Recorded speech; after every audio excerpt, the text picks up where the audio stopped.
Nyina to Haruna. Wow. You understand? Aha. But the TN says about Umianso Ba or bed drop the Southern votes. Tibia or pros and cons. But Kenin so ba or be appreciating the Southern votes. Wow. But revolt in the North. The politics and for that matter, election is about numbers. It's numbers. Now, they are sacrificing. And can sacrificing North because a stronghold in your North. South. But the question is that can your stronghold alone win the election? There have been many records that suggest that stronghold won the elections for MPP. Eastern region, Ashanti region. Not only Eastern region. Bruno MPP stronghold. He's a winter. He's about to you understand? Nyoma, na say, for now, we cry 50-50. Okay. 2016 elections, you know. Now 10 regions, you know. MPP won over 5 to 6 regions, and at the Akano, Edema, you know. Wow. And MPP be we near. We here Ashanti, Eastern, Bono, Central, a bit of Central, and Greater Accra. Greater Accra is a swingo. You understand? Aha. But we here, so when you Greater now, you Central, become Bono ni one na we need. There will be a question. Election is about numbers. In the ocean numbers, because something must give. What the Kennedy bar, according to election researching, what the Kennedy bar, all sacrifice the northern votes, appreciate it, all consolidated southern votes. And now the Dr. Baumia bar, who consolidated northern vote, I sacrifice southern vote. They are not southern vote, you know. You have to make by repeating the same candidate, you know. A problem more. They know. But so almost say more repeat Kofo twice.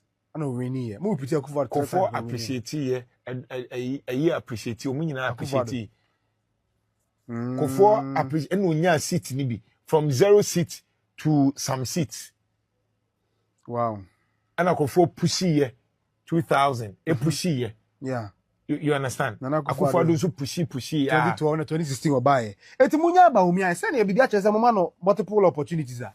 I'm not saying say mo fa ba umi amaw. Yeah, I get it. I'm only saying say delegates no. And I had him. Wow. And say Baumia we near. I don't know, but the way I say who funny day. I'm not sure say can Agyapong crab Asia or the Akumapa. I be support no. I know I difficult. Because whoever wins will be here other camp on Crawford. Okay. Whoever wins here will be a camp on Crawford. Kennedy win here, obey here Dr. Baumia Crawford, yes, sir. So Dr. Baumia win, obey here Kennedy Crawford. Because it's going to be difficult. Yeah. But certainly someone will win. Yeah. It's for you, Kennedy campaign, who is say, Dr. Baumia campaign, who is say? Yes, it's no credit, na ye catch the damfo. What you say? A dear air cost on any fair. Beginning communication officers, constituency communication officers, you know, almost a press conference against Kennedy Bar or Bar Ridge. Emana Kwaba. Yes. No more can say the expect him to run his campaign. And someone no omo can begin na me famitinji. But no omo can almost communication no. I had dear ma omo. Oko radio so, uti TV so na wo kasa. Na wo chire Ghana for mu say, ye fra abamu 2024. And I say 7th of January 2025 for no. Na dollar enye 17. Na ye 14.1. Yeah. Almost Canada Japan say 17. Oko ka say dollar 2023 around 2023 economy e buy be drew 8 cities. Turn off. And the 10 year ye hu, yes ye hu bi da. And the NBP ye hu bi da. Yeah, fair. Oyeba, ahumte. Oko ka kire ni say about 2 year 2024. Dr. Baumia 41.75. Omsi Kennedy is when you 38. Eti the wo kanombo. Na just wo my bread dodo. Kennedy wo my bread dodo. O my bread dodo. Esem no wo chechrem. Wo chechrem nkosi. Adan. Edie benko. Bibia last time o kasa wasi Jantua bani you no to ni die we ya o kotakwa. Na mrekuduka, you see what will happen there. What you say? You see, or 2 years ya obata. Edebe na ukoye. Se si ayandra ya obas ko ya. Enkofobi argument or a podium next year. Nibuafu. Say, I mean, no. One tears here, dear Ben, not 31st. We will see what will happen in Ashanti region here. Can the other day? And dear Ben, Bessie. That's a trying to post. I mean, you know, Frey, if you think somebody is distracting you, just walk the person out. Actually, what mean so.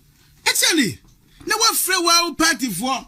Now, I catch here, say, we will see what will happen. I think the police must invite him. Some rule of law, yeah, police inviting. Now threat messages are cause yeah obi ma threat chesen ade ya nyina ya koto aba abon ya ma ubie ya verification yeah say ya me no ka say yeah abon verification exhibition yeah dia constituency bia say obi anhwe de ewom MPP fo no na ekoto ya aba otu wia ugofie and on 31st no they should invite him to explain at the basic 31st. Apart from the animal say, yeah, kwakoto about 31st. MPP for nekoto about it. He should explain because I do so. Memma we chireho. Memma jine chireho.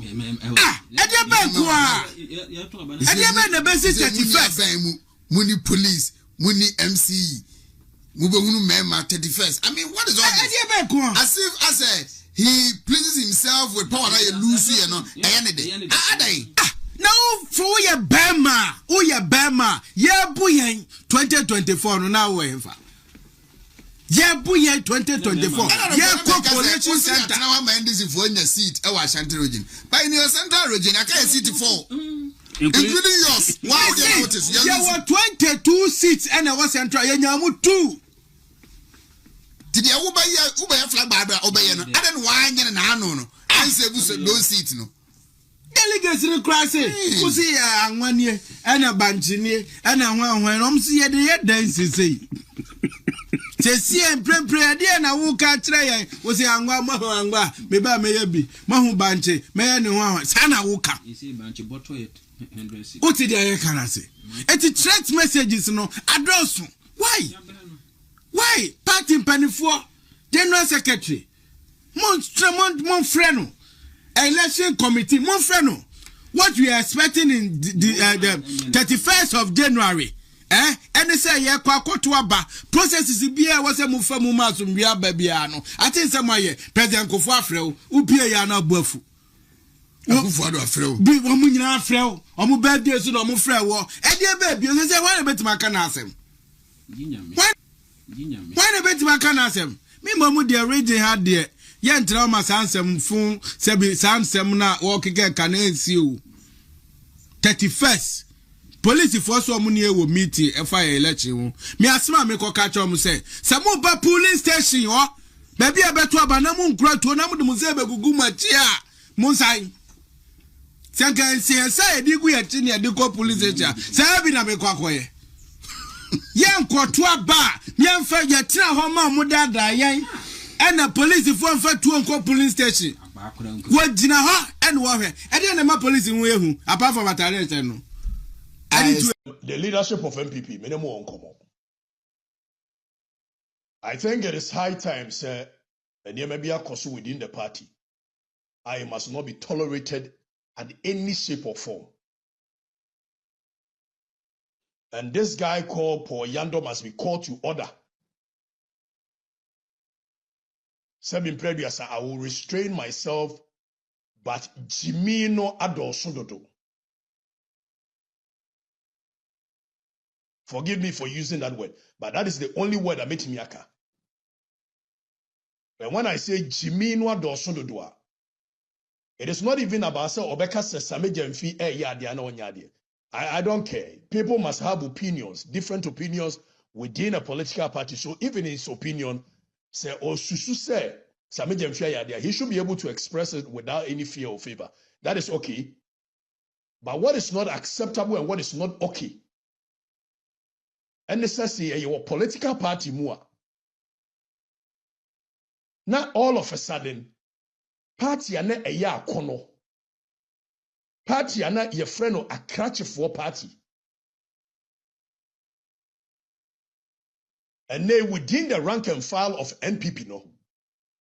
So we pay comedian within the political space. You don't call any mean a person. And yes, Syria calling our friend.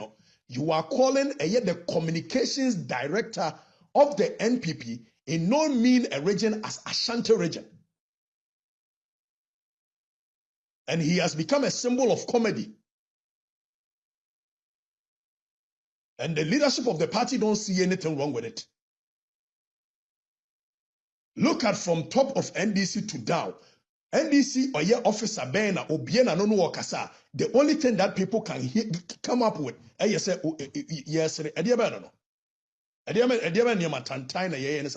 communications officer of the NPP in Ashanti region. And now said Panwa be a symbol of comedy within the Ghanaian political space. Opesa we ye comedy. Appear stadium to way or ye comedy for political sake in the and he is surviving, he is okay. But you cannot occupy a position as Asante Regional Communications Director of the New Patriotic Party. And anytime you better on come radio and TV so then it's about concert. Na ojawo na oko. O say ya anye ni ye, wa be deep vice president for 8 years. Wo ka say ya anye ni enipa this way education minister edutwom ono kwan ni pa about beka asem de madwuma me ye o ministry me ye ni ye obia ayedin hwe no a yenka bibia nkyere no enti wo yen say enipa wa bebu man wo ne sabe president Akufo-Addo abebu man wo ye vice president dia bia president Akufo-Addo ye bia wo ne na ye yes abebu man for 8 years na wa to anum ton say emamu e bebu ye no ye mu ni ye even a board members ne ade nyina wo mu nyina anya adwuma yi enti mo fa ncheme ne ensa mfa won ko but just imagine say doctor who ye operation na enipa ne nine ba ko ha no enti what decide say we betwa enipa na prince so twa ne nine no na ko ye no se na ni kote ya ne nine no ye papa no e no wakotwa ato atwene wo san ka che ne say on san fa mra wo ya point on san papa de we can sisi graka ho long amputation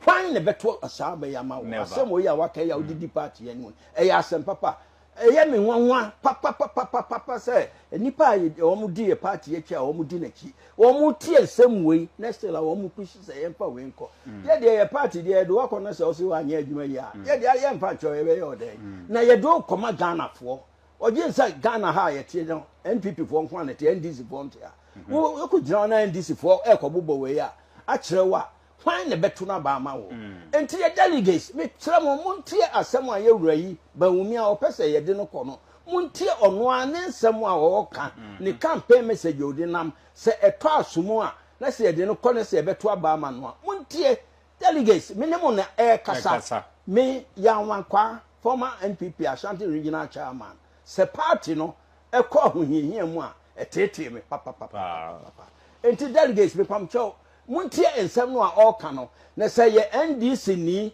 ene okoye saade no oba na obeka aseto abama no se na ojawo na okọ wo say ya anye ni ye wa be deep vice president for 8 years wo ka say ya anye ni enipa this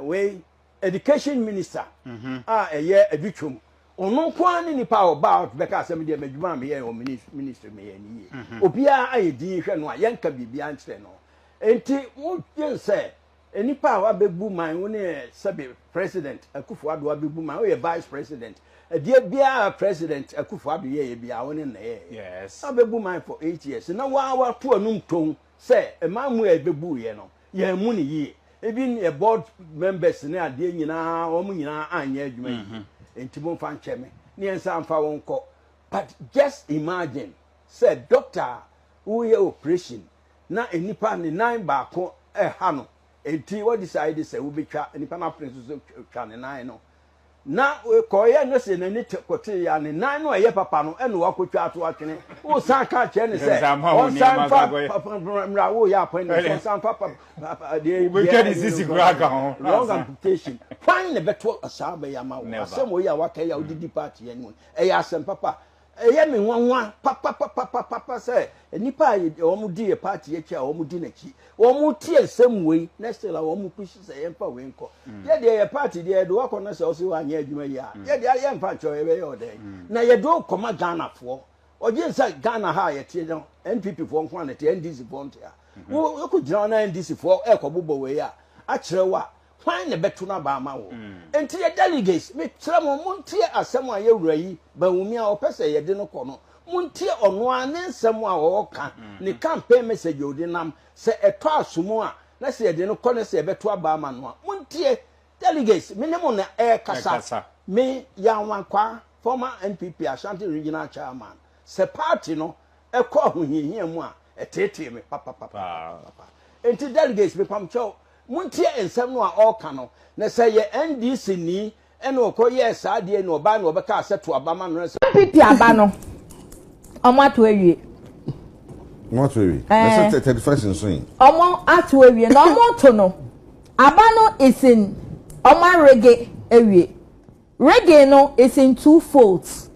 First reggae no omo aye aka D-Day reggae. First reggae no mo First reggae no and when they change constitution to favor a particular candidate. And in MPP, such changing of constitution to favor a particular candidate, no, akoswa 2007, 2008, nanado, ebe lidi party no, okoye no, no much ye change the constitution no, so that ebe favor the next coming. Super delegate ebe shemu. The next one, any sa top to bottom. Delegate to aba, ebin sida, the same people. Yansisa omo, yantu omo so aba, omo ane sa aba to aba, eyi okendifo. Party be ebin sida, just MPP. It is MPP as a political party, no. There is nothing like fair election in their party. So if ene omo to aba no, na say honorable Kennedy Agyapong elusua ana say omuto udo obi beka say o yakoto aba no yeto ne fe moje hwienwu ya mo obi asum ya yeyi no honorable Kennedy olusu kra ye wia no aditra say me say Reagan phase 1 o ma ye wie eda ho enti ano no omo wagidie wo mu top to bottom uko efom na say woni delegate for ni bi di nkomo a obihwe adanu me fa uber driver be also ye delegate wo do me kwa benya omudi hurahura ne se wan to ama ya papa mamun ba omi a untumi enkoso nye delegate ye betu delegate nso ye do abato a wanya kra ne 5000 kokofu enti ye tumi a na se kokofu ni edu ha mesi denya 5000 na ontuma Kennedy na Kennedy wini emoni anwa mesi denya ontuma Kennedy na Kennedy wini na o maintain ne eja Kennedy no ma ye wi o enti se ye maame na atoshi na eya me desa wa ka ni bre ene yi da mo free party o se na atoshi call no ko pe reanimate e wo mo camp e na omo ama no e na wa shift post e de call Kennedy ba me ka kire ne se sana seminity na oba beji ran o pe reanimate no mo ama na they've lost a big shot that was he because na atoshi is better and best than Napo. Sana hunu. Sana mi hunu. And sana kofo bebre so hunu. So because so almost sana po ayanti ase. Asantema ayanti ase. So they must maintain Napo. And which mean I know Natoshi is far better than Napo. Far better in terms of what? Far better in terms of what? Natoshi far better in terms of what? Kasa. Edi odi manipa. Natoshi. Natoshi. You're saying, Mama Yanka. And do you know interesting thing and amazing thing? Na pono krano, wemu awa oti wemu krano mpeso omusasano. Omu pese omusasano. But MPP for pese omusasaba womi omusiku. Senya nanado edi bawomia. Ekwa ya no mumfa na ponso nkwa. Okay. Afutu ya yanka say asasano. Mo pese omusasano. Ensi. Okay. Eya. Mami ko Samira semisiku. 2 minutes. 10 seconds. Ya mami Samira, o say ye try trust to nukun so. Omo dia ma na tufu obo. Omo dia che no kra. Ene MPP when the MPP aye obia so we no cassette ya penny and everybody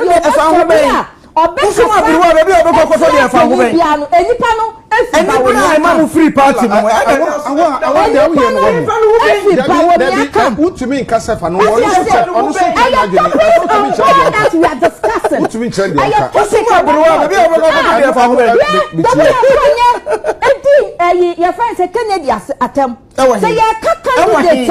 in MPP primaries here koso omwe gu ne hufi edi natam ebu nanim ti ebi kra to me ka ne yire etumi bonkofo pa Ghana jollof mo omdo makogu abrochie adana na kofio wosin kansa te ha se yankofa ye tu omka wo TikTok fancy comedy mo chechi omo it means they pay people to insult to the extent that ebi come and come you fancy comedy on the theater. Se penyi wo de kwa na nkofo di theater ma wo penyi se wo ka chi omu se jai ba sa wo penyi no to me kan kire wo subordinate na wo chita afo se atem didi enye mo exhibit good morals ma mo nye say mo kede ni wo didi obi atem Ghana hasi wo eni se to me kan wo didi obi atem wo hasi Samira wo ya bad time wo ya oba nkofo edi nkofo atem ma wo kro ya bad time no na esa wo ka and I obviously you to transfer to Nukunso. Onya wo and I MPP aye. And Samira cry PNC. Or when you crossing from Agyapong. That shouldn't be so. And I your friend is I'm not surprised they say what awa journalism working a quiet time. Because no more nyadwin. And yes, me no more nyadwin. Just say more media na say information, entertainment and education. Omo out of esa Samuel Kwanka movement TV kwa esa Samuel ki cruise ni kura ke Samuel ki cruise ni kura enyi tese esa anase nko mo de beton aduro sa na nko mo ma tese ko mo so anka ya advert ya kopin so mbepon enwo hia sa nko mo discuss public way dia because nko fo na e de o matena ho no obieri wo wadwen ba kokura oh Dabi I'm telling you Alex because masa me transi e planning hey I'm telling you say the whole Kennedy team. Mami Fensia. So be me akati baby a. Obi di atam there first year. Me di atam be me say me meti one hu ne akwasi kwaten ekwocho letter no. So uhun sama na me start e kan. Because sama anwen Kennedy ho na me say obi ti say cheap lawyer ti say kwasi kwaten o fa we say spokesperson a o kasa o chwa de onwen ho o kasa onwen ho. Na wow campaign team muso no so sa right oya dia eye team no obia wo ni oye ye nyina se bia ye wo kwasi kwaten papa ne gina ya kamen wura mu da ana wo ni me be den me tese enya dia maninga sam cho pani pa busa me ne nansa oh ba me team no obisa am Alex aden kredi wa to dan ama wana ana de no wa ya ma wa esomboa. You see, why you near Mamma Nkofo, but me Canadian Yahoo, that we just love you. Near why I'm Nkofo, no. And on a Bible send you obey, no, and no one catch you near the mount. And no, and a ye be at the abuano. Now, the kind of information I'm born makes me a distribute to Nina. The last time, Oka said, Yen many Canadian issue, no. You may feel me coffee, Rubizam say, yes, I say. Omo nyina ho kwasi kwati mu bia ho na kan se na yese me se metimi abenge ne we no ne camp no ne campaign ne down na me se papa ye mfa metimi akate one lie permit me akate one lie information bia efiri ekọ ha enko information bia efiri ekọ enko because obia ye bia no I have it, take it from me, I'm telling you. The way the obi no di agro bi ko be so because later on obeka say you can betray him. And me betray akama ye Kennedy dada. Obi ba wo chance or hwe no ho ye. No, and I'm just say me onu ankasa so nim say me betray because sika aba me ho pa. Omo pe just single information pe. From Baumia come to Kennedy camp. Omo is we are since me nyina. Up information a few weeks say ba one. Men kan sika me say omo te so omo ye ni ombe ye bia onti na meka no zam se Kennedy ato dan ya mame ana because nya ba omi camp be ye bia I know, I'm telling you. Aje oma anye oma adwen so ombe wo nkrofo wo mumu eno nye necessary be see nyomu be ye bi aje o man plan bi for the election. Take it forward. The same thing na Kennedy side omo call mo meetings akese amenka ho be ne ekoso bia metimi akate Kennedy line no ba o miam ho beto metimi akate ba o miam side Kennedy mo so aso be yeshi. I'm telling you, we are that powerful. More than powerful. Metimi aye just one metimi aye easy cry Kennedy new information bia mu free ba o miam ho ebe mo omumu aye ba o miam mo say ba o miam side omumu nyedu. What do I say?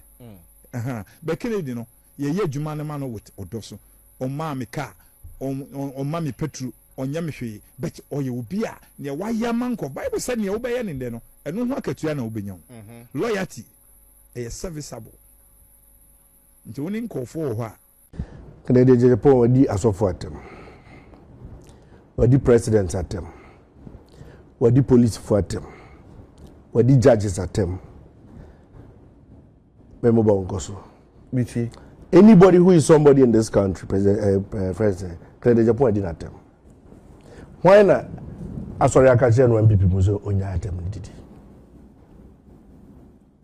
Anope meba. Na mi tie ni tape bi. Ne ba ne yamu ba. Osiso obetua ni school fees there. Or the sika no be kwa akopa shower or 8. Na anya bi kra no ansa no obenya ace ne bewu no obenya momentary satisfaction nsem we nyina pia fi da no ma wana ka je zo nyai oya bibini so pe flag bearer di na me betra ha na me ka sa nsem we se asem onipa we yakani asem onipa we yaka by di na tem o se Christopher e da form mo bompa ye te se ne nkraman a mo da ne nche ofie. All these are on videotapes. Okay. When somebody repeats these things, they say, assume it's in some enya or say edinatem. Now say another MPP need be sorry, not or kasa say wabayama, say I fashion or party name. Is obia kasa. It is say, oh, I mean, MPP adom now by a flag bearer. Unim say you never start kasa to say, oh. Because you would have shown the party and the world say that is the way to go. You see a lot of Ghanaian young people beginning to talk like Kennedy. A brow Kasa said Tia and DC4 JD attempt president attempt. Why not sorry when people Mokaja said they are and TJ? Wabeya my fashionable our party name. It is a ne obi sorry na or copy no ye they are no ye ni bia. Why na kokaje zo nya Dr. Bawumia wasomobi nipa no kasa mo kana se mi na mete so no anga eka e station o se ne channel so se ono de obi anso ma no ono ana eka na sem na even if Dr. Bawumia friend kache zo nya kra onyai. What I say, this is the situation we find ourselves in as a people. Say bibi nya mayen so in tunas immediately. A bro started AD. I've seen his interview with Lady B and another interview with KSM. Yeah, there are more questions on sir the DOD personalities in this country. As of for a ma, everybody who is somebody, this man will insult you. Now when him say a Sabina Ocha Atoho, says how very fashionable in MPP. It has become the fashion. So you have to, when you speak like him, some people feel say, oh kasa, and I'm going for imitating. I'm yet to hear him go back and apologize for these things. Yeah, but he won't. In fact, in the video, I'm saying, make video. No, make up. The banner apologize to him. Because why should he accept the apology? That's the kind of track. A say you try to ho among Shima Abefaso and I'm urging all of us in the party and in the country. My answer Sonia maybe so enya ono no de onya kokodro kan nti de ono de obi anu so na wo ka se de yeken by onipa bi esusu say for instance I wouldn't nanka me say mem bon mudi but Abrante ba why anyone Abrante ba kom say ni ti hu ye Sakura kakra say friend say kuka wo say or no any a few other ones bi me say o kan ba ko bi about me amenu aketwa akwame ene nipa bi say wo mo nsam o mo ka no obi ase okay me manka me titani kakra na se me kami me na kami kan ya Kennedy dey fa ne se da okay Kennedy ono an waka ba we no e bi ono anka na obi beka obi kan so a me fi but me nya so mfa so nti no me fi we just say the same thing say na ne ono aeka without apology and rather me share the video bi o Ashanti Ridge ejina ho say yeah akofa you see the 50 macho men ebeba every way ababebu nkrofo na on there na publicly I can't say way all of which are lies anywhere ono nkai but it's alleged said that it ID be that aka which is worse see yes start to condemn one let us condemn first what can the Agyapong is saying ujina how publicly aba ya ba betu yenyam print ballot paper what it tie for at the 12 on say your staffy ballot boxes with what ballot papers? Ballot papers don't get printed. The ballot papers are the better about 31st January. It has not been printed, and yet there are videos of what you type for show T-shirt, no banner, you know what you a bomb with the actual petitions. Say there are stuffed ballot boxes when the ballot papers have not been printed. Now, one case you were encouraging, talking about. Say binom at the macho men. What you also for more anti-Reagan squad? For what? Election committee, no? Presidential election committee, PEC, no? One of your own former coordinators and Obia Oyisikadebo campaign. Openye do say Otisubi. He is part of the PEC. You complain here. You kasai. If that is what you want to be able to be sure, say. There is transparency in everything that the election committee is doing. You have it. Adena osan tisi a pushy idea share mabunu ni bitrimu say obi person we abanim obi person oye say those are very dangerous things, and that is what I'm saying is on my no yen fia se ne yen kasantia saade no if say ya and this for ni ebi bra champion sorry ya and you will hand over today, we will hand over tomorrow. And this for based on those statements started pushing into the heads of their boys, say then we will take power by force. If we don't condemn those utterances, those saying, one day you're sorry no, no mine no, it won't be there for you and I to enjoy life as we know it. If you say about groma, and the kutukushan to mom. A bra, a be kasasa, a be yes, or no being kasai, but now Osisi and Husi, that group and Apaja. You're careful. And Obi confirm a 50 about. I saw the video this one. I was like, hey, are we talking about the same election? Oh, now say you don't believe that there will be free and fairness in G. What the anti-Reagan squads? Obi Ankasai. And now you are saying you have information that says. You see, one of the dangers I am penning for is the introduction. And they listen to these and draw and act out of 10. And Mahu Bebre, especially with Kennedy, on occasion, a 24 hour one-on-one. Say, yeah, don't rush to act on the things you hear. That I call Presidential Election Committee Michiano. He was arguing, he had information. He said, Bantama election, last time he won. Normally proxy vote no beka hope ena edane ye. And I was laughing. Openi, so what election da?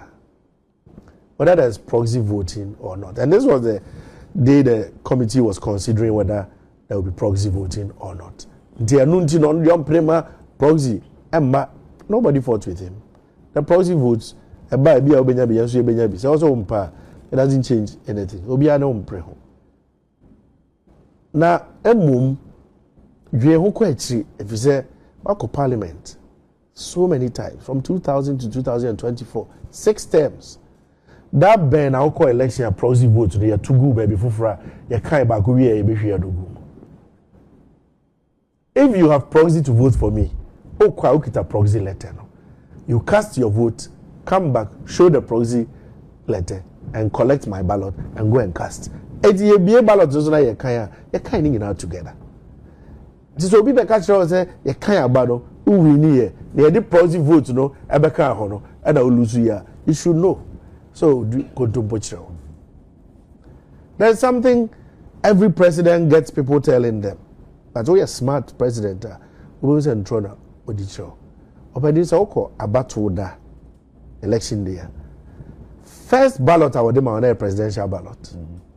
Oko to anu wie no ababeji parliamentary no akoto. Police station or working kaya work can presidential first it declare results. No can parliamentary no declare results. At the same time, oko coalition center will collate presidential results and declare. Then they collate parliamentary and declare. However, still, obi be kon anado ha Okatakyire said and Obarian said on pewa se mo. Ye kan ni de ni wie ya do ja ho so de dem fa no. How is that possible? Inti se wo your payin a unim de wadwi mu do a obekeka sa nse wo echirewa, you should know that someone is lying to you because it doesn't happen anywhere. Everywhere across this country, the coalition center presidential results are declared first. Asada parliamentary. Asada parliamentary aba.